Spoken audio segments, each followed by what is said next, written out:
जी तो नाज़रीन, आज का दिन हम जब मार्केट की सूरत हाल को देखते हैं तो गो के मार्केट ने 245 पॉइंट्स ऐड किए हैं, लेकिन कोई इसमें हमें ज़्यादा खातिर खा बाइंग या सेलिंग नज़र नहीं आ रही। और कोई कोई ख़ास शेयर जो है वो बहुत ज़्यादा चलता हुआ भी नज़र नहीं आ रहा। एक पॉइंट में मार्केट जो है वो काफ़ी नीचे यानी कि 61,700 तक गई और फिर वापस रिकवर होकर 62,600 या 700 कह लें इसको। 1,000 का डिफरेंस आज उतार चढ़ाव हम मार्केट में देखते हैं। लेकिन मार्केट जैसे कि आपको बताया था कि इतना कोई अच्छा परफॉर्म करती नज़र नहीं आ रही। इसकी कुछ वजूहात हैं। हमारे मुल्क में आए दिन इलेक्शन के हवाले से कोई ना कोई न्यूज़, कोई ना कोई ख़बर ऐसी आ जाती है जो मार्केट को कुछ ना कुछ इम्पैक्ट कर रही होती है, जिसकी वजह से अनसर्टनिटी कंटिन्यू करती है हमारी मार्केट में। तो यही वजह, आज भी कुछ ख़बरें थी ऐसी जिसकी वजह से अनसर्टनिटी उसमें कायम थी और वो हमारी मार्केट को उस तरह इम्पैक्ट करती है।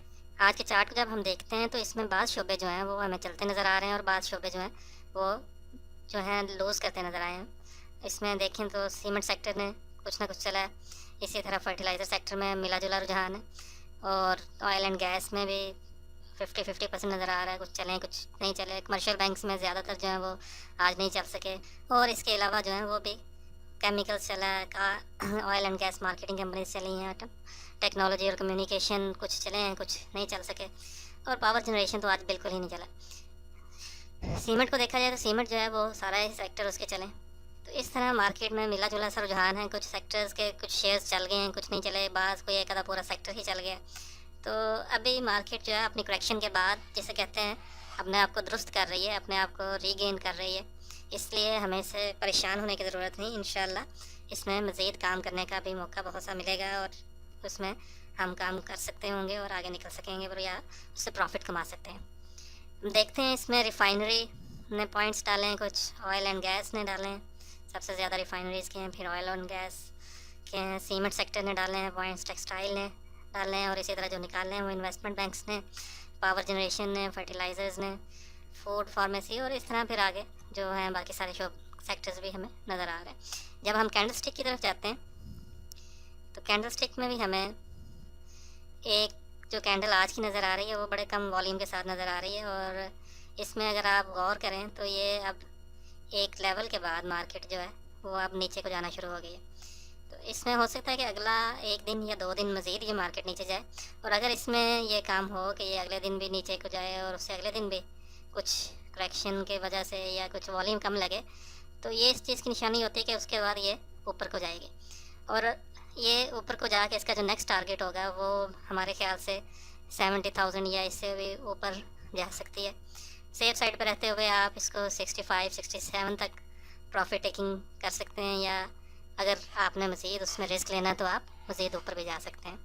इसी तरह अगर मार्केट इस लेवल को सस्टेन नहीं करती या यहाँ पे जो है वो नीचे मज़ीद जाना शुरू हो जाती है, यहाँ से वॉल्यूम भी कम लगे और मार्केट भी मज़ीद नीचे जाए इस लेवल से यानी कि 62,000 से, तो इसकी अगली ब्रेक जो है वो 60 की बजाय फिर 58,000 पे जाके लगेगी।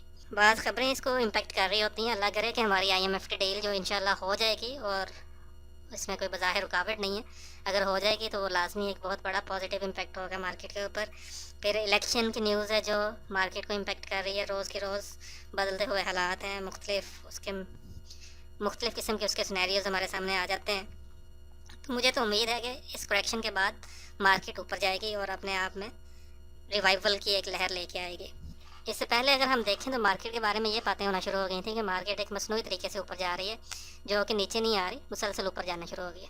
अब जब कि मार्केट नीचे आई है तो उस पर मुख्तलिफ़ किस्म की बातें, तो जो मेरे ख़्याल में मार्केट जो नीचे आई है उसमें जो उसका नेचुरलपन है वो हमें नज़र आ रहा है और ये मार्केट का हुस्न है। उसने नीचे आना है, ऊपर जाना है, आपके लिए मौके बनाने हैं प्रॉफिट टेकिंग के, इन्वेस्टमेंट के, बाइंग के, सेलिंग के। जो उससे फ़ायदा उठा लेता है वो खुशकिस्मत है, जो नहीं उठाता वो अगले मौके का इंतज़ार करे।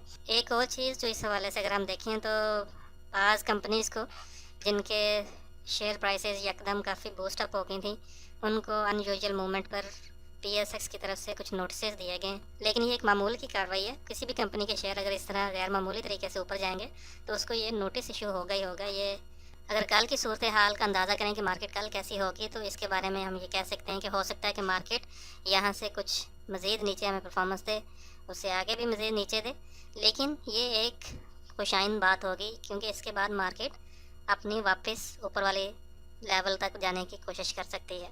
अब ये भी एजम्पशन है, अगर मार्केट यहाँ पे नहीं स्टे करती है और नीचे की तरफ चलना शुरू होती है तो इसका अगला टारगेट 58,000 होगा। तो इस पे आपने गौर करना है कि अगर मार्केट बाउंस बैक की पोजीशन में है उस वक्त आप इन्वेस्ट करें और ज़रूर प्रॉफिट टेकिंग करें। और अगर मार्केट मज़ीद नीचे जाने की शुरू हो गई है तो उसमें भी आप अपना हिसाब लगा लें कि किस मार्जिन तक आपने उसको बर्दाश्त करना है और कहाँ पे आपने एंट्री और एग्ज़िट लेना है।